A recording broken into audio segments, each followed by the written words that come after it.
Let's move to number 3. You must be willing to seek for nothing outside yourself. Okay? Period. Because we're seeking, every time you seek anything outside yourself, you're denying what's inside you. You're denying heaven, you're denying the bliss. And the only way that you're going to find the bliss is to cut those attachments. So let's say this is the bliss here. Okay? And here is your love, your special love. This is your special hate. This is your special relationships here, all around here. Okay? So you can put in all, whatever you want into this, all right? So let's say that this is the separated self. Okay? Just for a moment. Let's say this is the separated self. What keeps the separated self in place? What makes the separated self? No. Ego? Judgment? No. Holding grievances. Attachments. See all these? This is what keeps the separated self separate. All our attachments around us. Okay? So, when Jesus says, give up your possessions and follow me, he wasn't talking about your money, your cars, your house, anything material. He was talking about your special relationships, your psychological and your emotional attachments. Okay? Because, say this is the separated self, right? And you have this special love, and say, right, you have, or love here, right? And say the next thing, the relationship ended, okay? And you're brokenhearted. What's the first thing you're going to do? You're going to go and you're going to replace it. And it's the same with hate, all right? Okay, you have someone you really don't like. And after many years, you might cop on that this has really hurt me, so you'll probably do forgiveness with that person, let it go. It's the first thing you're going to do, yeah. You're going to go and you're going to find somebody else to hit. So what you can do is you can spend your life going around all of these here, all our attachments, replacing them one after the other, one after the other. Or there's another way you can do this. Which is? Huh? Give them up. Forgive. How's the other way to give them up? You see, if you give up the separated self, what do? The whole lot go. Who's SR? Okay? So, you have a choice here, right? You can keep the separated self, which is the identity. So, who's your biggest special relationship with? Yourself. Yes. As long as you keep the specialness around yourself, you're going to keep dropping and picking up and dropping and picking up and dropping and picking up and dropping and picking up. So, in this special relationship with yourself, what's the one thing that you protect more than anything else? The whole thing, you see, this is the separated, you see, the ego is the whole thought system. The separated self is in the thought system. So, this is the separated self. What is in there that you will kill for? Reputation. Yes. As long as you hold and cherish your reputation, you will keep the separated self. And as long as you keep the separated self, you're going to go through life picking up this, dropping this, picking up this, replacing this, and doing this and this and this and this. Does this make sense? You see where it's going from?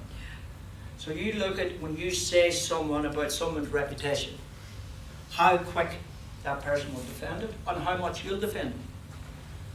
So I did a webinar last week for the Ibiza Life Festival, and I said you must destroy your reputation. How do you do that?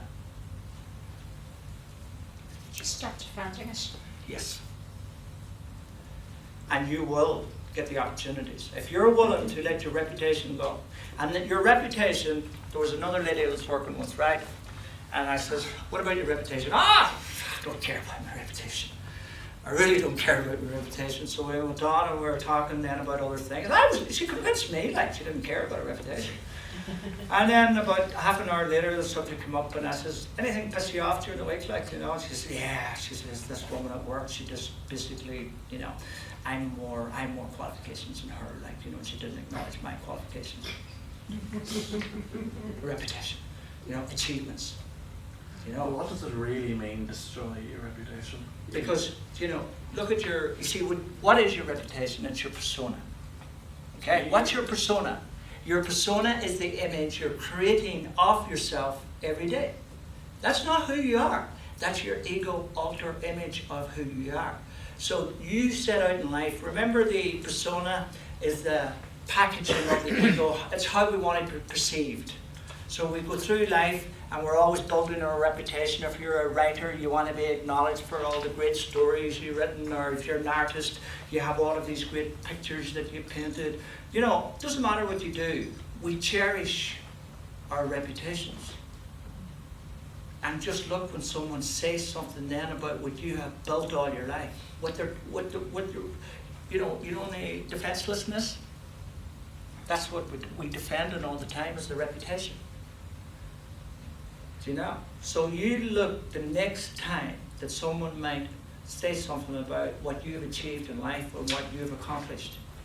Look how quick you're going to defend it. What you're defending is your separated self, your ego. But you're still going to state a fact if someone says an incorrect fact about you, which is an incorrect fact, you're still going Really? to... Really? Yeah. Really? Won't you? Really?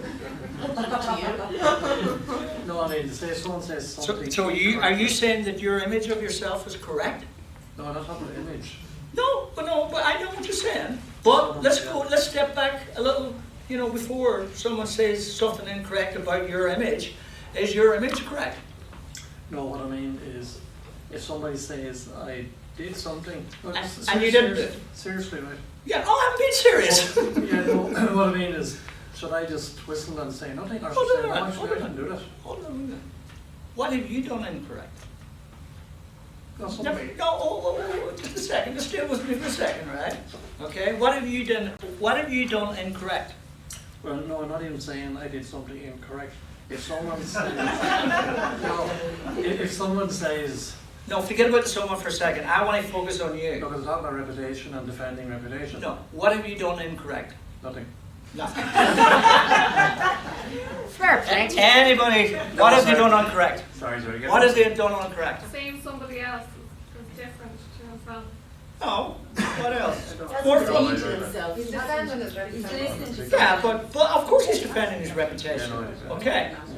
But what is the fundamental error that he's creating for himself? Sets himself up to be not true. Because he is incorrect about who he is. You are playing a role that's not you. You think that you are you. Yeah, but You're not you. There's another you who's the real you. So you're playing this role of someone, and you're doing this, and you know this because you would never feel guilty or fearful in your life if you didn't know at some level that you're pretending to be someone you're not. Because the you who has this reputation also has a shadow. And what's in the shadow? Everything you hate about yourself. In your shadow is everything you don't like, all your self-hate. But in your shadow is also the truth about yourself. And you're denying that. And that's why you kept denying when I was saying, what else? And you go, nothing, nothing, nothing. Because we're all denying this part of ourselves. We want to be, we're always going through life pretending to be someone else, and we're doing our best to be this someone else. It's delusional at best. And then, when someone says you're right or wrong, look how quick we defend. You know, you could be 100% right that this person's wrong, but that doesn't matter. Because what you're defending is incorrect. It's not you. That's the purpose of it. And this is what the reputation does. The reputation is the image, the ego's image of itself. And without the reputation, the ego is literally nothing. Because it has spent a lifetime of creating this image of itself and will cherish. And that's what Jesus says at the beginning of the course. That what you have made, you love and cherish. And that's what we do with our reputations. Okay? So, this is basically what we're talking about, okay? If you're willing to seek for nothing outside yourself, then it's quite easy to let this separate itself of image of yourself go. Because who's your reputation? You're showing it off to all the people special in your life. That's what it's for. It's to attract all of these special people into your life. Like, this is who I am. This is what I'm good at. Okay, it's a persona attracting other personas. Okay? So, Michael, can I interrupt you there? You were saying, you mentioned shadow a few minutes ago, and you said your real self is in there. But that's false as well, isn't it? it's behind the shadow, because it's behind the separated self. This is the image of ourselves we're putting out there, we're creating. Okay? Oh, it's But you're- behind the shadow, it's yeah, not in the it's shadow. behind the persona and the shadow and the personality. That's our true self in there. You see, as long as we keep pretending to be someone we're not, then we're denying who we truly are. And you are one amazing person behind all of this. You don't have to try to be liked. You don't have to try to be good. You don't have to try all of these things. You naturally are all of these things. It's the ego that strives and tries to be, to be liked, to be loved, to be needed, to be depended on, to be respected. All of these things, when you're seeking for all these things from other people, that's the ego. Your true self doesn't need any of that. Your true self is awake to the truth.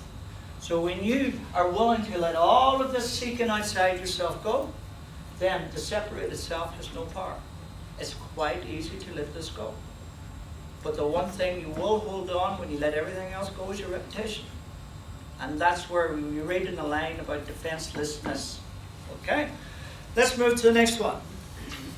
You must fully understand the meaning of life. Why are you here? Right? There's two ways to look at this. You are either here because of the story in the Bible, or you're here because of the story in A Course in Miracles. Excuse me, before you go any further, do you believe in the Bible? No. I don't believe in anything. See, we're controlled from time began by religious Yes. denominations, you know what I Yeah. mean? And for you to speak what you're saying could be true, and it may not be. But over the thousands of years that we've been controlled, the masses have been controlled by religion. Well, by How fear. can we... By fear. The ego wrote the Bible. Yeah. You see, ultimately in this, right, the fear of God has controlled. Religion has used the fear of God, the wrath of God, the vengeance of God to control the masses. But I will come back to that in the third part today. Okay, can we come back to that? Because I do agree with you. But you're free. You see, the problem is, like, you're not forced. But you're not forced to believe in anybody or anything. You have free will.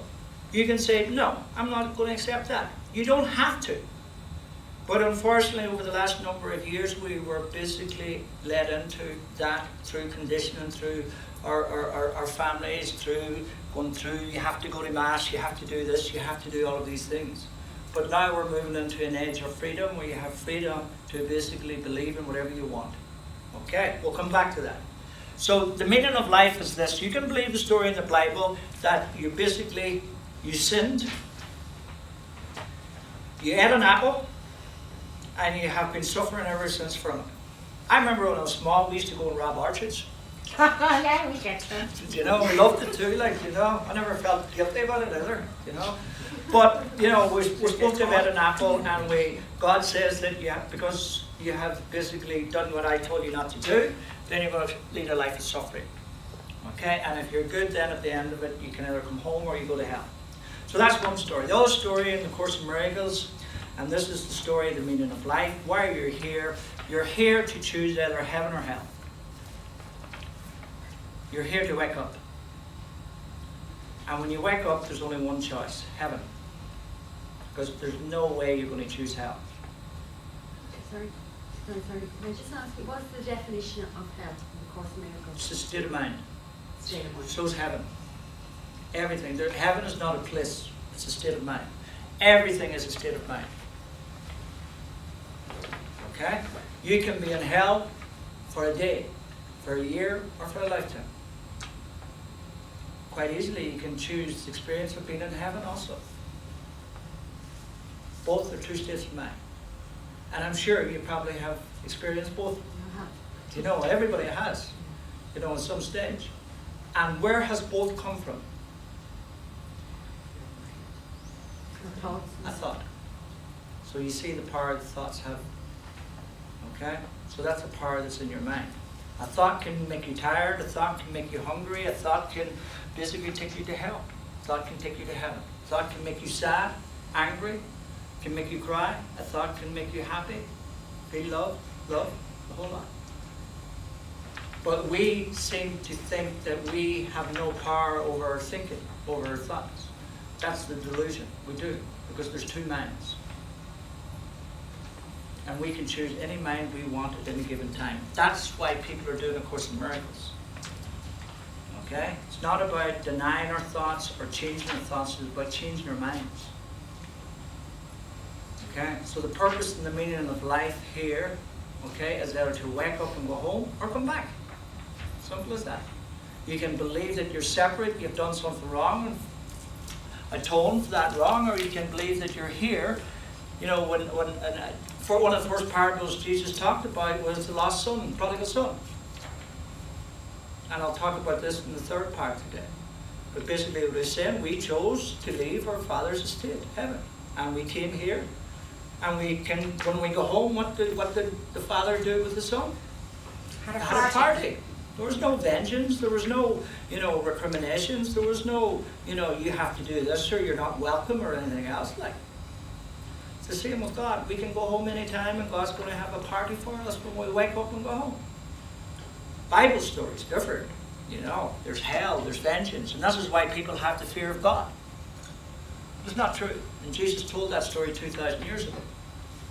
So, and the next one, number 5, you must begin to learn the art of silence, meditation. Because ultimately in this, we fill our day so busy all of the time that we're running from our mind, we're running from our thoughts. The one place that the ego doesn't want you to go is back into the mind. And the only way that you can silence the mind is by looking at the thoughts. When you don't look at a thought, it has power over you. That's mind wandering. When you're looking at your thoughts, they have no power over you.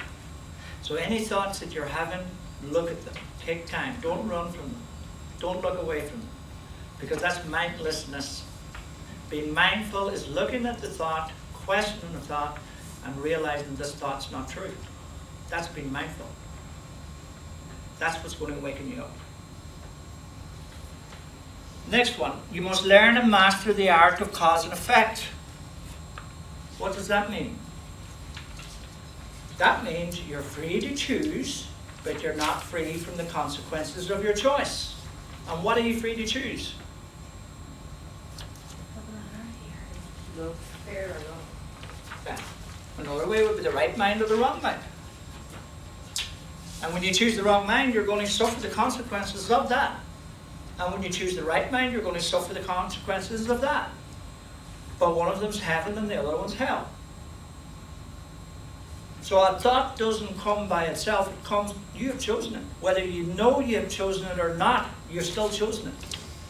So when you're having thoughts, okay, the one thing you should say to yourself more than, where's this thought come from? How have I chosen this thought? And you know why? You know the most simple way of working this out? Why do you choose the wrong mind? What's automatic? When you choose the wrong mind, how do you do it? Instead of you looking and going into the mind and going into the thoughts and looking, where did this thought go? Where did that thought go? And you know what I mean? That's really impossible. It's Myra. So there's another simpler way to do this. You're outside of yourself. Yes. This is you. Okay? And the next thing, you're seeking for something outside yourself. And the moment you seek for anything outside yourself, you enter into the wrong mind. Because needs, demands, expectations, and desires take you outside yourself all the time. So, anytime that you're in fear, anytime that you're not comfortable, anytime that you're feeling any guilt, any disquiet, anything at all, any negative experience, you can be sure of one thing. You are seeking for something outside yourself. Guaranteed, period. So you must look at everything, because if these are all the things that's seeking you outside, just imagine how much you're spending outside yourself during the day. Because one thing I'll tell you, when you go out here, all right, you're entering the land of what? Yes. Now if you step here, judgment, judgment, judgment, judgment, judgment, judgment, judgment. And you can't escape judgment when you're outside yourself. Okay, you can be seeking for love outside yourself, or you can be seeking for guilt outside yourself. And what I mean seeking by guilt outside yourself, what we are always trying to do, we're trying to find someone to put our guilt onto. So we seek for someone. We seek for the bad people. You know, those who are making mistakes, those who are making errors or whatever, and this is why people love the news. Okay? Because they can sit there and the reason why they love the news is because they're looking for all the evil, bad people in the world so they can project their guilt onto it. That's seeking outside yourself also. Okay, you can seek for love outside yourself. Now you've become one of the most judgmental people in the world. So all of these attachments take us outside of ourselves. You're in the land of judgment. Because you need judgment to get what you're seeking. So judgment's not, this horrible tool or anything. It's just something that you need to, because you're saying, I need to find something, I'm seeking for something, so you need judgment to work out, because remember, judgment is rejection. So if you want a specific thing, if you want to say find a really nice person to love, then you need judgment to get rid of all the assholes. All right? Don't you like, If you're seeking to get guilt onto someone, then, right, you need judgment to get rid of all the good people. So what's left is the asshole. You see what I mean? So judgment's neither good nor bad. It's just a tool that you need because you're saying, I need to find something here. So it's like a metal detector. It sorts the good out from the bad, the guilty from the innocent, blah, blah, blah. If you didn't have judgment, you would never find what you're seeking for. Michael, Yeah? where does the shadow side then come into this? Like, is this not our shadow, that we have to embrace it? You see, ultimately, right. Okay, there's two things. Okay, when you're seeking for the hate outside yourself, right? You're looking to get rid of your shadow. Okay? When you're seeking for the special loves, these really nice people, that's your persona. Okay? So automatically you have your shadow, which is you're trying to get rid of, so you need people to project it onto. Then you have your persona, and you're projecting that onto the nice people, and you want to be around them. But you don't want to be around all the assholes, so you get them away. So it's not only the shadow and the persona, both are going outside yourself. So what about integrating the shadow then? So how do you... That's what forgiveness does, you see. Forgiveness makes you responsible now for the shadow, which means is the guilt, the errors that you see in everybody, you recognize that's my shadow. That's forgiveness. Whereas before, you get away from me. I'm going to be much happier when you're not in my life. So you keep the person out of your life. What you're trying to do is get rid of your shadow. And then you say, oh, that's such a lovely person. And we want to be all nice and we want to be around lovely people. What we're doing is we're projecting our persona onto that. This is the people that we build our reputation with. So both are outside. You don't need to do both. This is the image of the ego creating and miscreating at the same time. Okay? So let's move on. So that's cause and effect. Number 7,